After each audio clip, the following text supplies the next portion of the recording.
wenn man hat vertrieben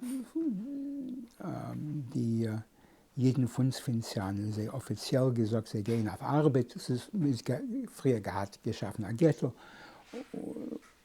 nach sie gesagt hat, sie gehen auf Arbeit, ist die Mama mit Gewinn nicht gesund und sie hat mit der Sprache nicht gekannt, Gesundheit folgen mit der Bahn. Aber Chaverim haben ihre Begleit sich gesegnet mit der Sprache, ihr untergehalten. Einer Bocher, was ist gewesen, ihr Geliebter, euch sehr romantisch, ist auch gewesen ein Kind, sie ist gewesen 16 Jahre alt. Und der Tat ist mit 10 Jahren älter gewesen. Hat ihr untergehalten und in der letzten Minute hat sie gewollt aufgehen und mitfahren mit einer Sprache. Und sie ist aufgesprungen auf die Treppe dabei und Gershke hat gesagt, nein, ich habe etwas nicht kein gutes Gefühl. Spring herab. Okay. Und sie ist herabgesprungen. Und er hat gesagt, wir können später fahren mit der Bahn, mit einer anderen Bahn. Und sie haben angekommen in Wilner Ghetto. Und erst im Ghetto hat sie sich gewusst, als man hat abgeführt, die alle Passagiere, nicht im Ghetto, nicht auf der Arbeit, sondern in Panar.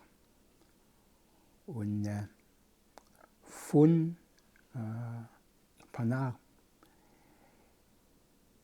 ist eine Frau zwischen allen Mädchen im Leben geblieben und ist rausgekrochen spät. Und sie ist gelegen nicht weit von meiner Mamis Schwester und hat mitgebracht Fotografien, was seinen gewesen bei ihr in Busenkästchen und eine Bluske, was die Mami hat noch Adhayom.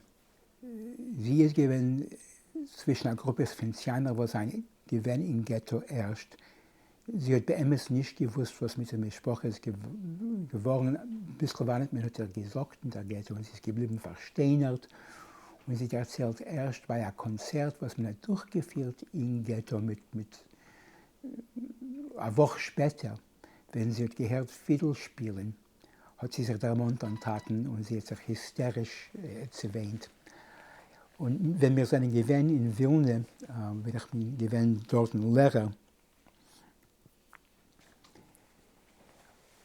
sind wir rein in Museum Grünem Haus und abgesucht ein Buch von Affischen, von Plakaten und gefunden den Plakat, was hat gemolden, dem Konzert, was sie hat gehört und dann sich gelost, emotional frei, viel in das, was ihr größer Weh ist gewesen. Versteht sich, wir haben das Buch, was ich jetzt